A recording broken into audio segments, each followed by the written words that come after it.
implications of the current uncertainty within the NPA? And is the NPA protecting General Dramat and General Sibiya? What happened to the cases involving Johan Boysen and Glenys Breitenbach? And is Nxasana a man set on vengeance against Advocate Jiba? What time is it? It's question time.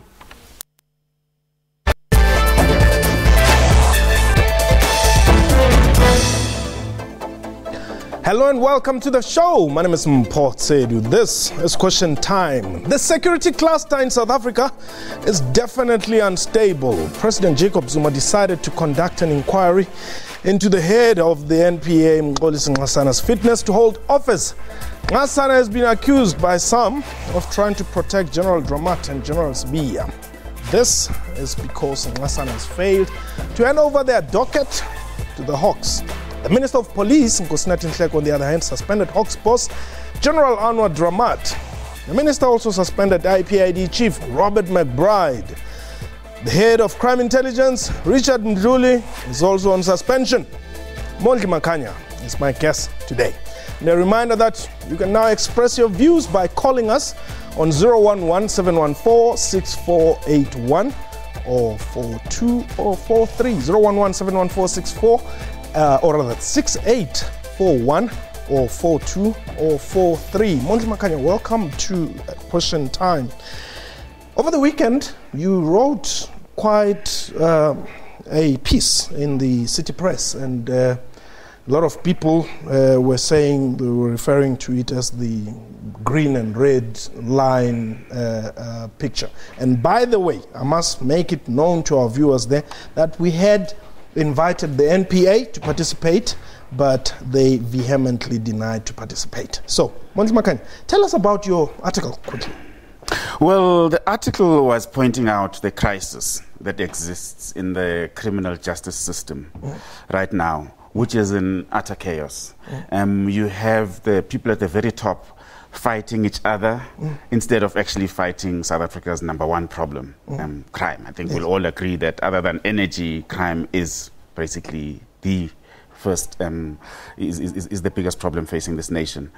And basically the article was talking about the fact that in the NPA, you have the head of the NPA, Mxolisi Nxasana, fighting against his deputy, Jiba, and some of the other deputies as well, Lawrence Mkhwebi among them. And basically, and it's caused a whole lot of instability in the NPA. Basically, you have a civil war, effectively, being fought in the NPA. On the other side, in the police, you have Riapiecha, the National Commissioner. She is also at war with virtually all her upper management. She's recently suspended, the minister has recently suspended 2 heads of the Hawks, General Dramat and General Sibiya. And Riapiecha has been known to be fighting with those 2 characters as well. And we know that the Minister of Police, Nkosinathi Nhleko, is also fighting with Riapiecha. She's also on a thin thread at the moment, and she's not likely to finish this year in office. And this layer of people in the NPA, in the police, are also fighting with Riapiecha. So basically, you have that entire system, the judicial system, the criminal justice system, basically, instead of actually focusing, training their guns on the criminals in this country, basically training their guns on each other. Now, Mxolisi Nxasana called a press briefing last week, denying actually or disputing what you're saying, that he's fighting with Namco. Well, last week, I think it was something I find it quite incredible, because in his denial that he's fighting with Namco Jiba, he was actually fighting with Namco Jiba in that very press conference, because we all remember the dramatic events of last week, when he was saying that I do not know where my deputy is. She has not put in sick leave. She has not put in leave. I can't get hold of her. And she responding saying that, no, actually, you know what? I will see him when I see him. And in a very defined manner. I mean, like, it's a well-known secret within the NPA, it's a well-known secret within government and in the general public that the two do not get on. Nomgcobo Jiba, as we all know, she acted in that position after Mxolisi Nxasana was sacked for about 2 years while they were trying to find a replacement. And she really wanted that position. And so when the president and the justice minister found Nxasana, she was very bitter about it because it was a position that she wanted for herself. And that is part of the resentment, the resentment against Nxasana that she and her other deputies have. And that is part of the reason why basically you have the two camps, the people who actually wanted Jiba to be there, and people who wanted, and those who are now supporting Nxasana in the position. And then obviously there are other political factors. It's not just basically about position. Yeah, let's talk about those, because it would appear that indeed, politics does have it plays a very, very central role in it. Because if we remember well, when they Vusi Pikoli was got rid of, and then they put in Simelane. Simelane had been found to have basically lied to the General Commission, to have been untruthful, rather. And very scathing comments were made by Frene Ginola, the General Commission, about him. So he was unsuitable for the position of NPA head. But the president went ahead and appointed him anyway, because, as we know, the president has certain issues that he needs to be protected from, and Simelane happened to be a person that the president believed would protect him from that. But then the courts basically struck him down, and they were very scathing about him as well. Yes. And so in the time that Jiba was there, she was seen by people in power as being somebody who would look kindly on the president's charges should the DA's case, which was then still pending, and now it's coming to near completion about the reinstatement of charges. She was seen as somebody who would be reliable in terms of protecting the president. But how possible is that? So how can an NDPP make charges disappear against a president? Well, it did happen. In early 2009, Mokoedi Mshe, who was the acting director of national prosecutions at the time, basically, we all know, he bowed to political pressure. And it was a very, very thin argument about the political conspiracy, and he made them go away. And it is possible for them, for those charges to go away. And I think should the DA win the case and have the charges be reinstated, the NDPP still has powers to actually look at the case and find a very strong legal argument why not to. And then we can go through the whole rigmarole again for the next 5 years. Yes. So, but Nxasana was picked because he was seen to be a weak person. He was an unknown person. There were any number of senior advocates, senior attorneys who could have actually taken that position, but he was black from virtually nowhere. But then once he got into the position, he turned out to be a very different person. He has actually turned out to be somebody who has a lot of integrity, and he's standing by his word. And then what we saw then sometime last year, then people started digging up old cases about him, that he was charged with murder about 30 years ago, of which he was acquitted. And he was actually, he's an officer of the court now. He was actually found to be actually a fit and proper person to actually hold a position, to be an attorney. And he actually held a very senior position as being president of the KwaZulu-Natal Law Society. So but something had to be found against him for not having declared that once upon a time I was charged with something, because he had to be got rid of, find someone as pliable. All right. Hold the thought there. I want us to talk about the fact that now you're finding the NPA at loggerheads with the Hawks over the docket, which some are saying, in fact, the Advocate Nkosinathi has actually recommended that General Dramat and Sibiya must be charged, yet Advocate Nxasana, or at the NPA head office, is not releasing that docket to the police. The police have confirmed that they have not received that docket back. And I wish the NPA had indeed accepted our invitation. However, they didn't. This is question time. Please don't go away.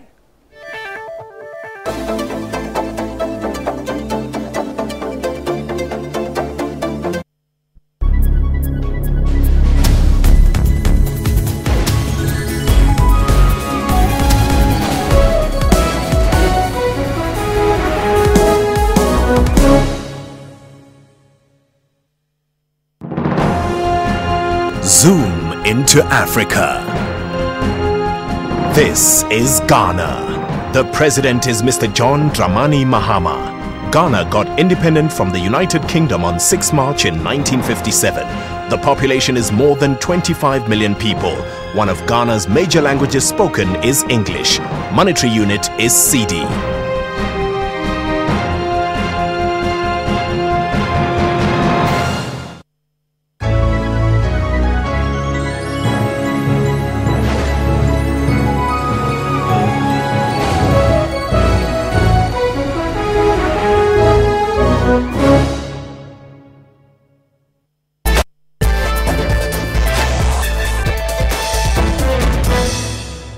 Welcome back. You're still watching Question Time. Our guest today is Mondli Makhanya.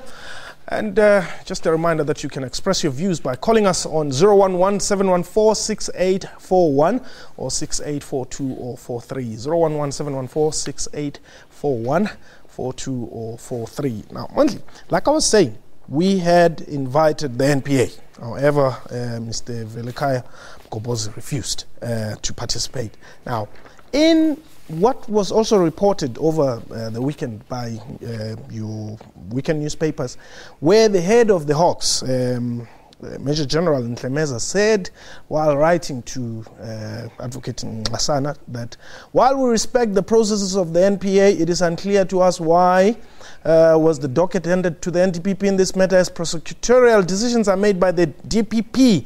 Nor why did the DPP decide not to inform us about his decision when it is clear that he has made it. Now, the DPP, or Mr. Mzinyati, Advocate Mzinyati, said yes, he has made his decision. And word has it, as journalists, you and I would know that we've got our own sources who are saying yes, the decision is that they must be charged. Yet the NDPP has not given the docket back to the Hawks. Yeah. You know, in the murkiness of this whole thing, and I think we as journalists also kind of like as guilty, I mean, we find ourselves also mired in this thing. We tend to, in public discourse, we tend to see angels and devils. There's a good side, and the good guys and the bad guys. Yeah. So in this whole thing now, Dramat and Sibiya, because we see them to be on the right side, so they can do no wrong. And I think you start to see that in public discourse. Nhleko is the interfering minister, so he can do no right. And Nhleko is the guy who basically kind of like stepped in, and he's in there. He's Nhleko's boy, so he can do no right either. And Nxasana now, who we used to criticize before, he's now the good guy. You know, so I think that there's a lot of. We all need to kind of like step back a bit and actually in this whole discourse and not see angels and devils. It's not a black and white issue. I think in this particular instance, Dramat and Sibiya have a case to answer. Okay. Something did happen. There were renditions, and the renditions were probably illegal. And they need to defend themselves in court or elsewhere. I don't think it's something that they can run away from. And the matter has been investigated. The NPA has actually looked at the thing, and Mzinyati, who is very senior, the NPA has actually kind of like made this recommendation. And I think they will be charged. I don't think that there's any way Nxasana can run away from this one. I think ultimately he will have to take a decision to charge. Let's take a call. It's an anonymous one. Welcome to Question Time. Hello, how are you? We are well. Welcome to Question Time. How are you? We are okay. Your views? Yes, I'm calling from Limpopo. Yes. I just want to check with you because I can see that there is 3 divisions, the NPA, the Hawks, and the SAPS. Before we call the president, who is above who? So that we can see that who can call who to the order. Yes. Can you hear what I'm saying? Yes. So you're saying out of these 3 divisions, the SAPS, the NPA, and I don't know who else, but and the presidency, who is above the other and who can call the other to order?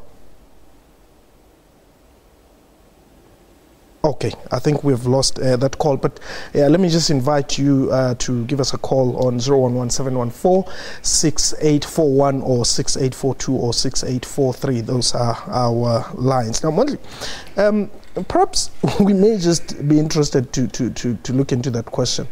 Who is supposed to call the other to order? Is there anybody here who's really morally above the other? Well, in terms of hierarchy, the presidency, obviously, the president appoints all these people. Yes. Yeah. The NPA and the police are equal. I mean, like, there's no way that you, I mean, like, the heads are virtually both. They're at DG level, both of them. But the NPA has the ultimate say as to whether Mpho should be charged or should not be charged. Yes. And they look at the docket and they'll see there's poor police work here. So the head of the NDPP is a very, very powerful person. So one can say technically that person, I mean, like, it's almost a godlike position ultimately, which is why people like Bulelani Ngcuka and Vusi Pukoli were so powerful. Those people could actually take a decision: can the deputy president of the country be charged or not? I mean, like, that's extreme power. There's something that Deputy Chief Justice Dikgang Moseneke said the other day, I mean, like, a few weeks ago, for which he got into trouble, just very, very critical, saying that there is too much power vested in the president in terms of making all these senior appointments. The president appoints the head of the police, appoints the head of the NDPP, the head of the NPA. He appoints the chairperson of the board of this broadcaster, for instance, and so on. Very key positions in society. And he was asking the question, did our constitutional drafters perhaps have too much faith in what would unfold in future, by entrusting so much power in one person? And perhaps there need to be a new ways of appointing these people, a more transparent way of appointing people to such positions. Hold the thought there quickly. Douglas in Vereeniging, and welcome to Question Time. Hello, Mumfu. Yes, how are you? I'm doing very well, thanks for asking. That's good. Listen, man, I want to tell you something, my friend. We all knew in 2009 that this president, Jacob Zuma, he was as guilty as hell. We knew the DA also said he was guilty then. Now, it's just a case of wasting our money. Wasting the taxpayers' money, my friend. Okay. That's all they're doing now. Okay, the Douglas. whole bank shoot of them. All right. Thank you very much, Douglas. That's a view from Douglas. I want us to take a quick break, though. When we return, continue our discussion and wrap up the program. This Question Time. Please don't go away.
Welcome back. You're still watching Question Time. My guest today is Mondli Makhanya from the City Press. And a reminder that you can express your views by calling us on 011-714-6841, 42 or 43. 011-714-6841, 42 or 43. Now, Mondli, the fact that there's all this green and red lines. Arrows. Yes, the arrows. That way. How does it affect the running of the country? You know, it's a very grave crisis. Because, you know, as I said earlier, crime is our number one problem in this country. It's our wherever you go in the world, people associate South Africa with crime. But us as well in South Africa, before we even think about the world, our personal security is very much affected here. Now, the engine can keep going.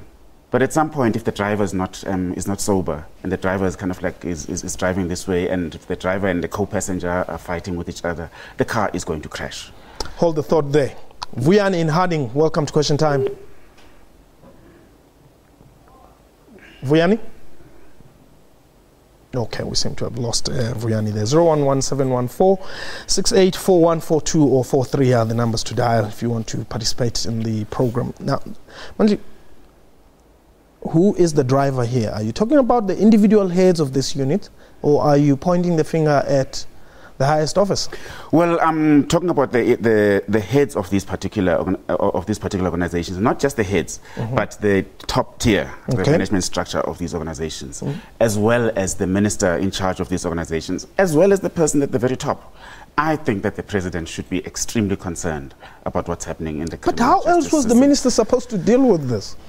Well, the minister is very much part of the problem. He is actually part of the problem because because he has been interfering. The minister went against a constitutional court judgment, which actually said to him, "You may not." Like that, he does not actually have the power and the discretion to simply act against the head of the Hawks in the manner that he did. And that actually is a defiance of the law.